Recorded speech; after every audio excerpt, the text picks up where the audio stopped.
Football is so much more than a single season. It's something you look forward to 365 days of the year. Just like Nationwide is so much more than a great insurance company. They're one of America's largest financial services companies, too. For your insurance and financial needs, Nationwide is on your side. Nationwide Investment Services Corporation, member FINRA, Columbus, Ohio. This is the story of the one. As a custodial supervisor at a high school, he knows that during cold and flu season, germs spread fast. It's why he partners with Grainger to stay fully stocked on the products and supplies he needs, from tissues to disinfectants to floor scrubbers. All so that he can help students, staff, and teachers stay healthy and focused. Call 1-800-GRAINGER, click Grainger.com, or just stop by. Grainger, for the ones who get it done. Looking for these better days. It is Wednesday, October 15th. I'm Scott Seidenberg. Here's what you need to know to make today a better day. An absolute gem of a game pitched by Yoshinobu Yamamoto as the Dodgers beat the Brewers 5-1 last night, take a 2-0 lead in the National League Championship Series. Plus, the Week 7 Trench Report is out. We will get to all of those numbers coming up here in just a bit. Mackenzie Rivers joins me on this episode of Better Day, presented by FanDuel. And Mackenzie, last night, the Dodgers, they got offense. They backed Yamamoto on the mound by getting a couple of home runs, scoring 5 runs.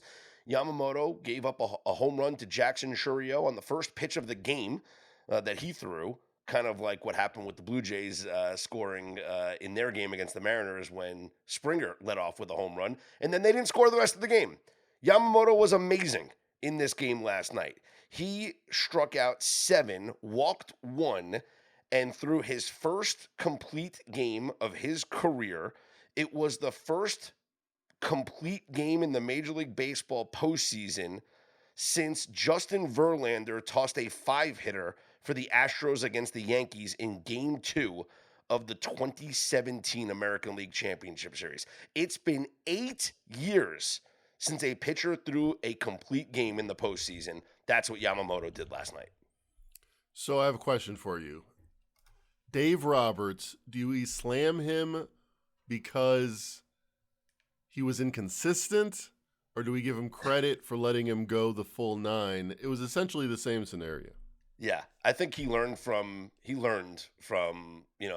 what happened in game number 1, but also a 5-1 lead is a little bit different than a 2-0 lead. But he said, it's "I not have a that cushion." different. It's a four runs versus 2 runs. I guess I agree. That's twice as different. I agree, and we talked about it on yesterday's show where I was like, I would have put Snell out there once you scored that second run and took a 2-0 lead. I send Snell out there for the 9th. But I think he learned from it, and also Sasaki wasn't available, and he was like, look, Yamamoto's dealing. He's only at 90 pitches, at 93 pitches, I think it was, going into the 9th, and he's like, I'm going to send him back out there. His complete game was the first for the Dodgers since Gavin Stone on June 26th of last year. The last Dodgers pitcher to throw a complete game in the postseason, Jose Lima, against the Cardinals in Game 3 of the 2004 National League Division Series. So just a historic night from Yamamoto last night and the Dodgers. Do you know the last complete game shutout in the MLB postseason? Because I would argue, essentially, you take a mulligan after the first pitch, and it was a complete game shutout. Mm-hmm. I would say, no, it wasn't Verlander? No, who was it? Madison Bumgarner 2016 wild card game. Wow. It's been a minute. There you have it. Mad Bum. Well, there's just so much now that we have to examine with both of these series. We talked about it briefly on yesterday's show with the Mariners. What size shirt should the Dodgers get before they go to the World Series? Exactly. So much and to discuss. And that's the point. It's like both of these series are essentially over. I put this in the newsletter yesterday morning. So anybody, if you got your Better Day newsletter yesterday morning, you saw these stats in there.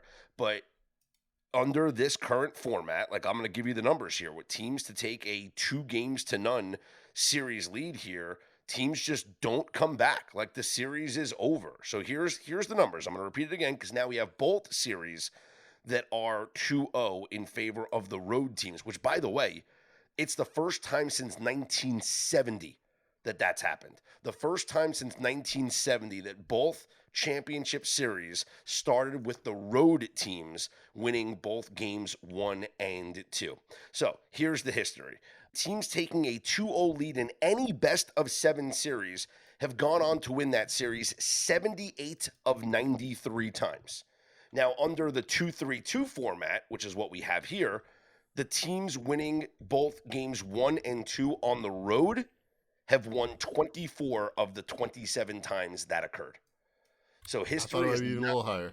Yeah, history is not on the side here of both the Blue Jays and the Milwaukee Brewers.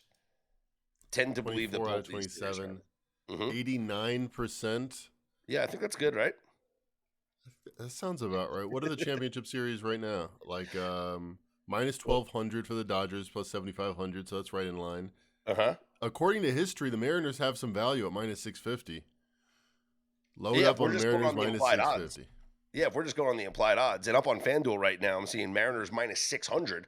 So you can even get a better number here on the Mariners if you want to lay the minus 600 because, yeah, it's likely series over here in both these Every series. handicapper that's 53% in baseball this year, load up on minus 600. Let's get to 54% together.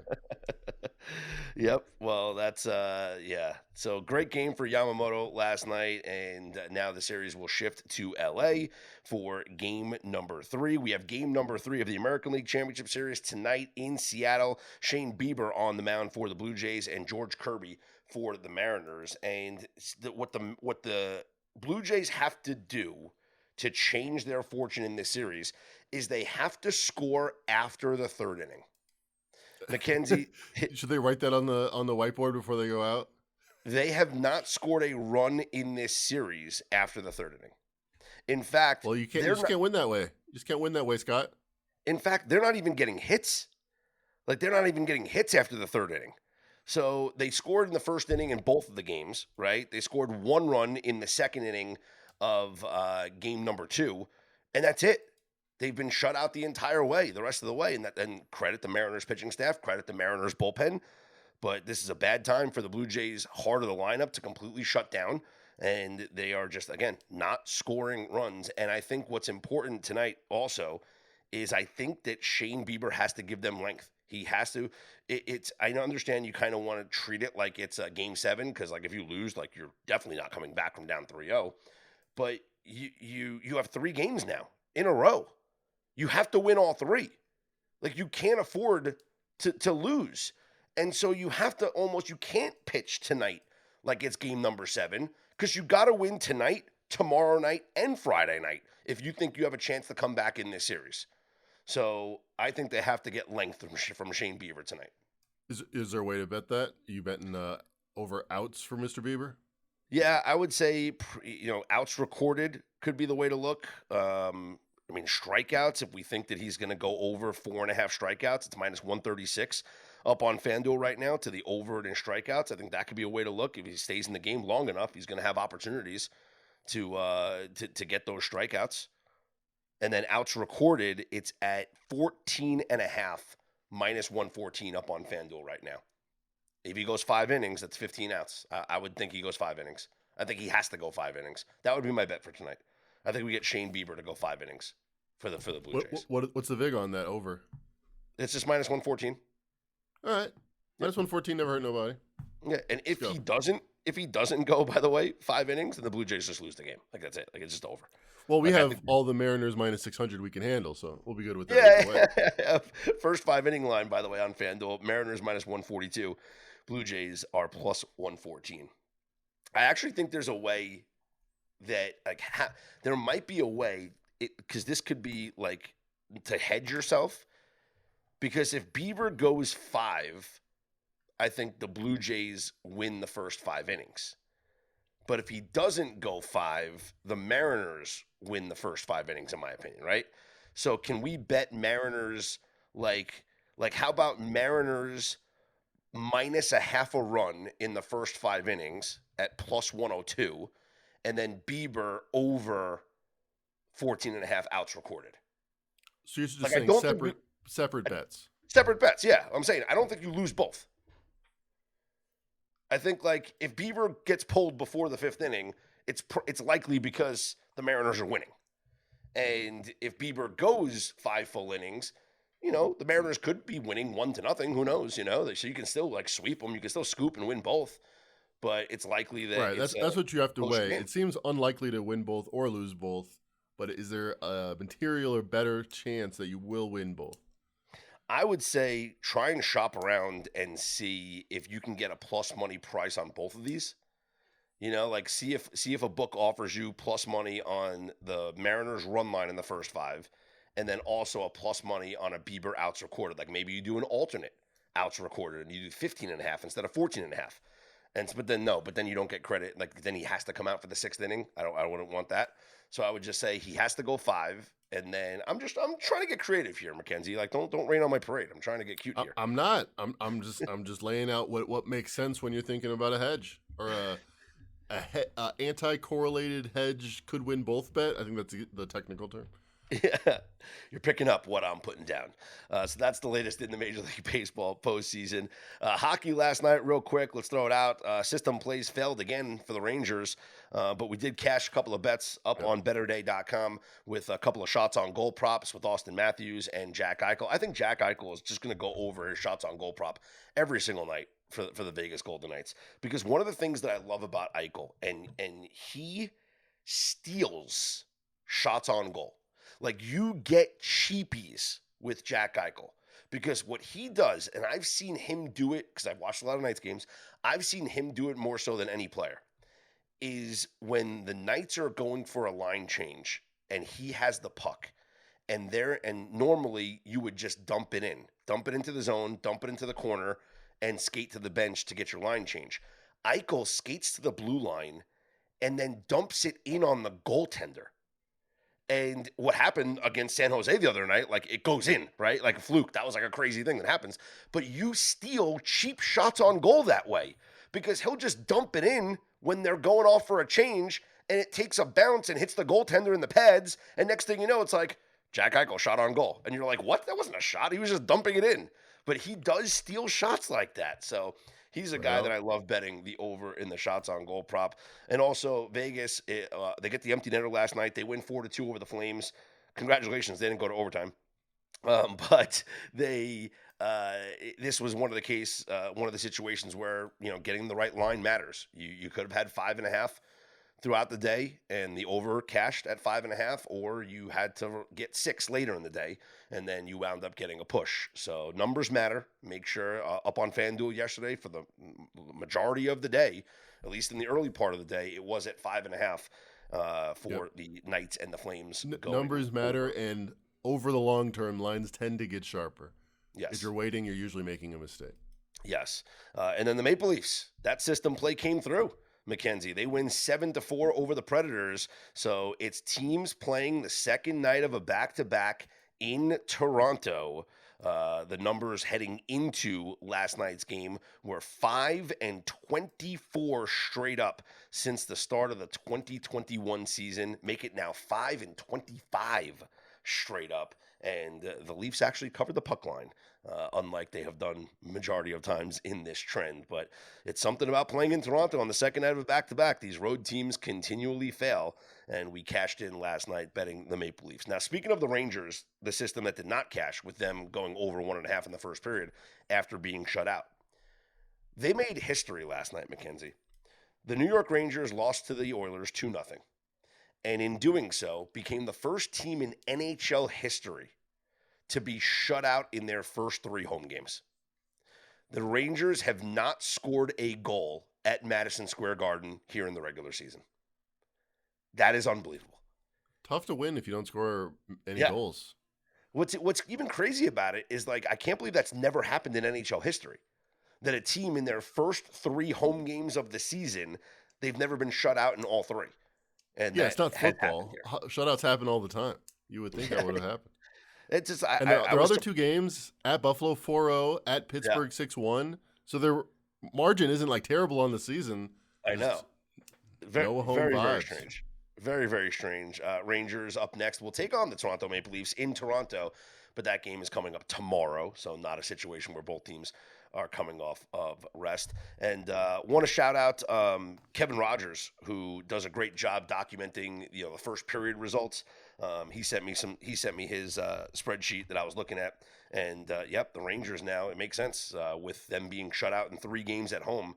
But they are 0-4 to the first period. They are a first period under team here so far this season. So it has not been a good season for the Rangers scoring goals early. Kevin does the Florida Panthers radio network and does stuff for Prize Picks as well. So he's good on hockey. We'll get him on the pod coming up in the near future. And who knows, maybe we'll put some stuff on the website as far as the first period stuff is concerned.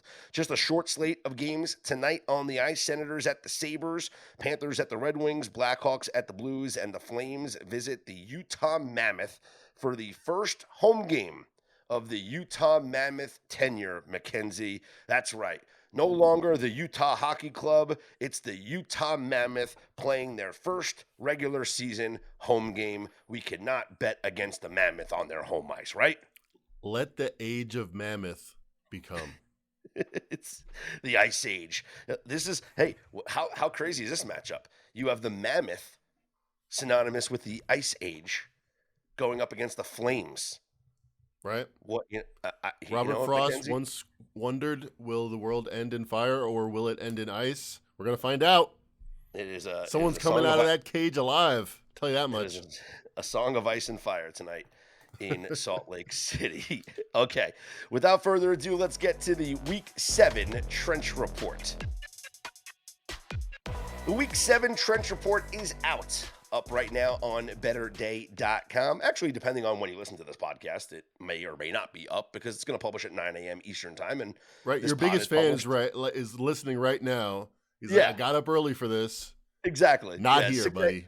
6 a.m. Eastern. He's making his protein shake in the morning, and he's listening to this pod, and he's like, I keep refreshing the website. It's not there, bro. Like, you're lying to me. Well, we're sorry, but it'll be published at 9 a.m. Eastern time, also emailed to all betterday.com subscribers. And like we do each and every week, as we've been doing here on the Trench Report, I have detailed the top 5 biggest mismatches of the week after adjusting all the numbers, and also the top 5 rushing mismatches of the week, recapping last week's performance for the second week in a row here with the NFL Trench Report. It went 4-1 straight up, but unlike the very strong ATS record in the first week a couple of weeks ago, it was 2-3 against the spread this week. However, somebody pointed something out to me. One of our listeners, Big Craig, hit me up and said, if we should be looking at the dogs that are closely aligned in the trench reports. And he's absolutely right, because last week, if you looked at the Giants matchup against the Philadelphia Eagles, that was graded out as a very even game in the trenches. And so seeing the Giants as a touchdown underdog, yet they were considered even in the trenches, that should have been a play courtesy of the Trench Report. So I'm glad that people are finding value in this, because this is exactly what I intended to do with releasing the Trench Report, is look at the matchups and see where you identify value. So yes, it's going to identify favorites more times than not, because as we always say, Mackenzie, like, the better teams are going to separate themselves, right? The data is going to show that the better teams are favored for a reason, including some teams that you think, wait a minute, I didn't think that they would be favored. But then when you look at the market and you're like, oh yeah, they are favored. And then you look at the Trench Report, it kind of makes sense. And I'm going to read you the games, and you'll see where I'm going here with one of the games that makes sense here. So here are the top 5 biggest mismatches according to the Week 7 Trench Report, courtesy of us at betterday.com.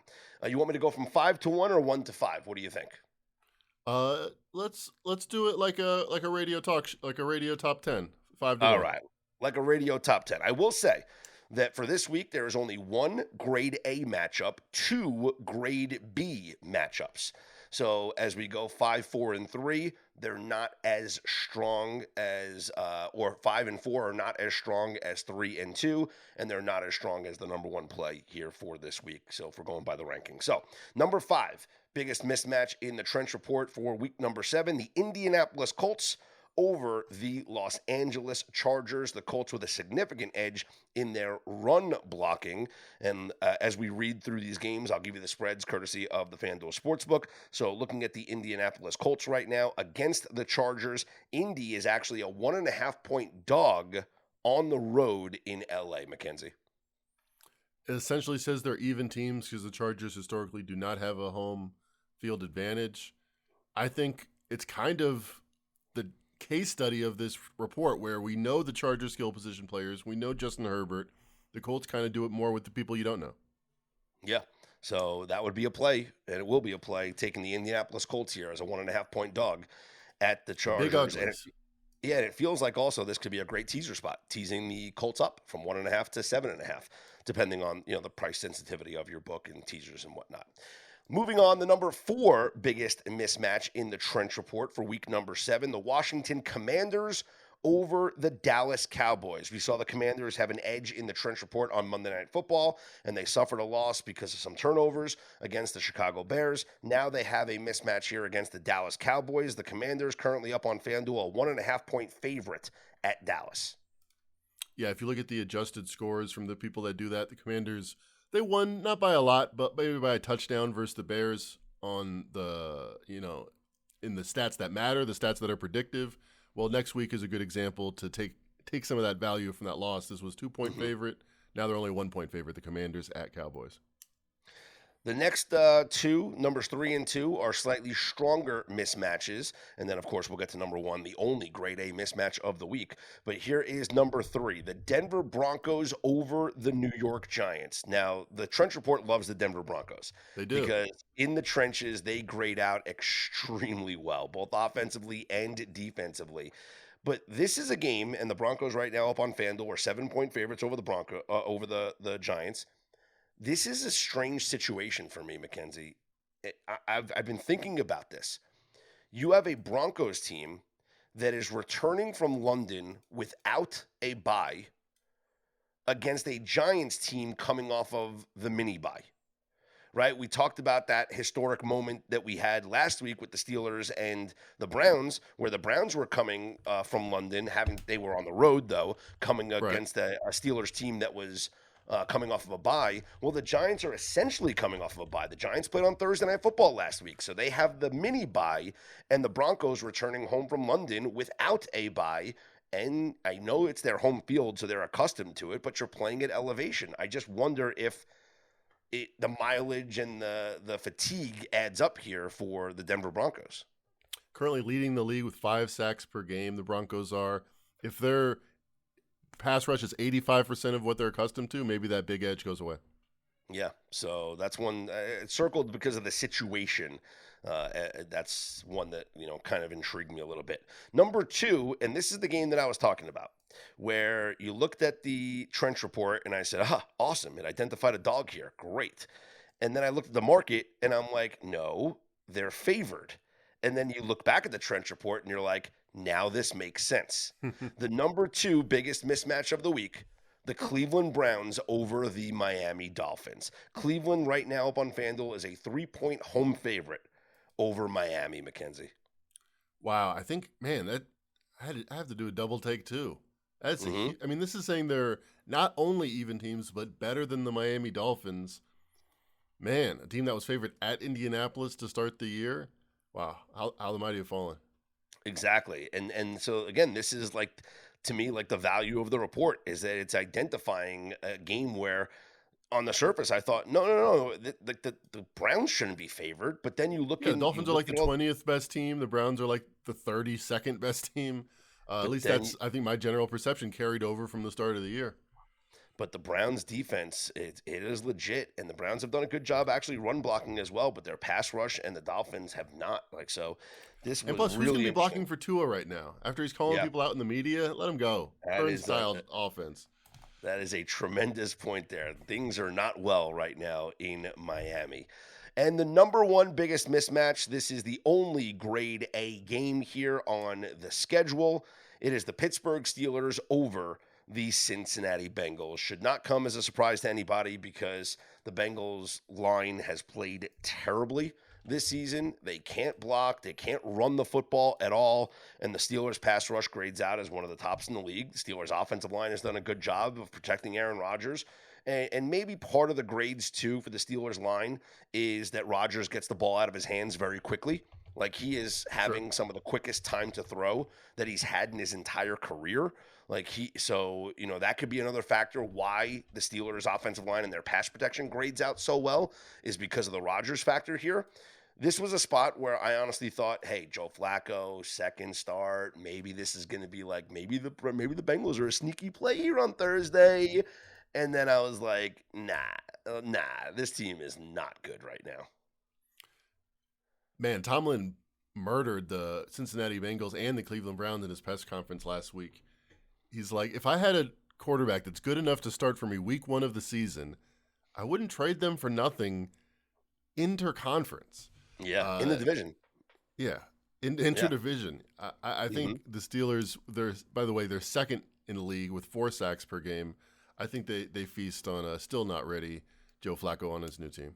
Yep, I agree. So those are the top 5 mismatches in the Trench Report here for week number 7. And one of the other games that I wanted to point out, as I mentioned, one of our listeners mentioned this to me, and it's a tremendous way of thinking about it, is when you look at the Trench Report and you look at each one of these games, you can try and find value in some dogs where the matchup in the trenches is actually pretty even. And one of the dogs that I'm looking at, Mackenzie, is, and I was surprised to see this line, especially given like what we just saw on Monday Night Football, but the Atlanta Falcons are 2.5-point dogs at the San Francisco 49ers here this week. And I understand short week. Okay, cool. And I believe, Purdy it should be back this week. Is that what you're hearing from 49ers land? But it's Purdy, Pearsall, Kittle, like these all guys could be back. So I guess that's why the line is what it is. But losing Fred Warner, we talked about it, what a massive blow that is to their defense. And if you look at the Trench Report, the Falcons actually hold an advantage here over the 49ers in the Trench Report. I want to take the points here with Atlanta, or this could be the teaser partner with the Indianapolis Colts. Let's get Atlanta up to 8.5 and the Colts up to 7.5.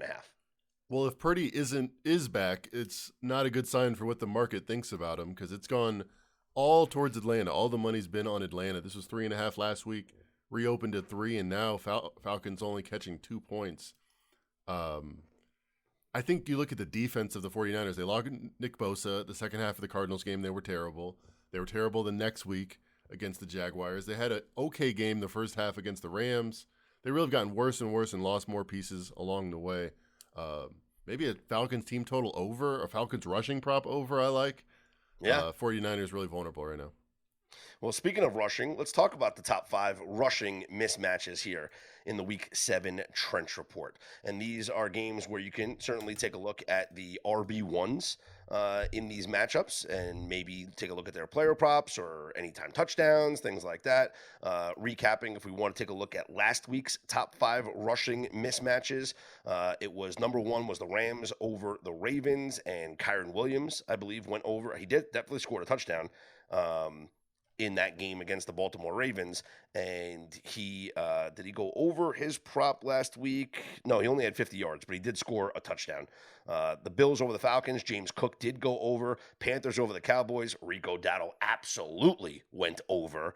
And then the Cowboys over the Panthers last week, that was the other side of that game, and that was not an over for Javonte Williams. And then Jonathan Taylor of the Colts, that was another mismatch, and he did you have go that over. Javonte Williams prop too? Yes. So Man, what a game to watch when you have one running back rushing over. yeah. It's like can we aggregate them and net them out and then divvy them up like socialism? Damn. So if you look at the mismatches last week, of the top 5 mismatches, 3 of them went over their rushing props. The 2 that didn't. The two that didn't were Javonte Williams and Kyron Williams, but Kyron Williams did score a touchdown. Jonathan Taylor scored a touchdown. Rico Dowdle scored a touchdown. So everyone scored. James Cook did not, but everyone scored. So, I mean, there's definitely ways to play these running backs. So let's take a look at the report I'll here just, for I'll week just take a number 3-2 prop day. That's Yeah, fine. That's good too. It's Here we go. probable. Here we go. Number one rushing, let's go from 5 to 1 again, like we did last time. Little Casey Kasem countdown. Number 5, the Green Bay Packers over the Arizona Cardinals. We love some Josh Jacobs, of course. Number 4, the Indianapolis Colts over the Chargers. Jonathan Taylor has been tremendous this season. Number 3, the Carolina Panthers over the New York Jets. If it's another Rico Dowdle game, I mean, can he do it 3 times in a row? Go over 200 scrimmage yards? My goodness. Number 2, the Los Angeles Rams over the Jacksonville Jaguars. So we're going to target Kyron Williams in this game. And number 1, the Washington Commanders over the Dallas Cowboys. I don't think it surprises anybody that the Cowboys, who got ran over last week by Rico Dowdle, are the number 1 fade here for the rushing props. Bill Jaworski, Krosky Merritt did not go over last week. I think he can go over here against the Dallas Cowboys. And maybe it's a Jaden Daniels over. Here. I think they have some angry men in that locker room that are trying to get some revenge real quick. And maybe it's a Jaden Daniels over as well. Like that could be another angle to look at in that game. Just continue to look at the overs. Yeah, for the rushing props, I should say. So that's the Trench Report. The full Trench Report is available up on betterday.com, and you guys can look through every single game and where you find value and place your wagers accordingly. I'm going to continue with the experiment of using the top 5 in Circa Millions to see how we do during this 5-week quarter. Obviously, it wasn't a good second week, but let's see if we bounce back here with the ATS numbers for week number 7 in the NFL season, week number 3 of the Circa Millions quarter here. Second quarter, and keep in mind, like the straight up numbers. So however you want to get creative and play it, whether it's money lines or teasers or whatever. I mean, this is now 2 weeks that we've published the Trench Report, week number 5 and week number 6. It's 8-2 straight up. 8-2 straight up, with the only 2 straight up losses, Mackenzie, being 2 games that if you looked at the stats, should be the other it would be 10-0. The other team won the game. Like, the stats showed that the Cardinals won that game against the Titans. The stats showed that the Commanders won that game against the Bears. So the stats are showing. If you're playing teasers, if you're playing teasers, 9-1. 9-1, yeah, it's unbelievable if you're taking a look at that. So that's the latest for the Trench Report in the NFL and college football. There's games tonight. I mean, we've reached a point in the football schedule where there's a football game on every night for like 40 somewhat straight days. Literally, whether it's NFL or college football, we have football every single night. So we had some college games last night. We have college games tonight. Obviously, Thursday is the big night, and then Friday college. Like it's football every single day, and you can find plays every single day up on betterday.com, the Dynamics Picks page, where you can certainly choose which sport, which type of bet, check out the results and what's pending there. All the pending bets will always be at the top, but you can certainly sort by pending and sort by sport if you see a bunch of picks there. And as I mentioned, we are going to work on some new articles and features to come on the website on betterday.com. So make sure that you are subscribed. And if you are not checking your emails and not getting, the newsletter or the other articles that we publish in the email, you can always just go to the research and analysis tab up on betterday.com. That's where all the articles are, like the fantasy football article, like the Trench Report. It's all there for you up on betterday.com in the research and analysis tab. That's what it's there for. That is all the research and analysis. And we are actually working on a very cool little feature. So I'll give a little teaser now, Mackenzie, for the people. But we talk about systems all the time, right? And I give out the numbers of the systems that we play. Well, we are going to put together a little interactive sheet for you to go on the website where you can check out some of the systems that we reference. Whether it's an NBA system, an NHL system, a college football system, college basketball, right? Hey, the system, right? Unranked home teams, ranked favorites, whatever. We're going to give you all the information. Again, just another way that we could provide value to you guys, our members over at betterday.com. You can always hit up Mackenzie on Twitter at Mac and Rivers. Feel free to bother him there. You can hit me up at Scott's On Air, and make sure that you make today and every day a better day.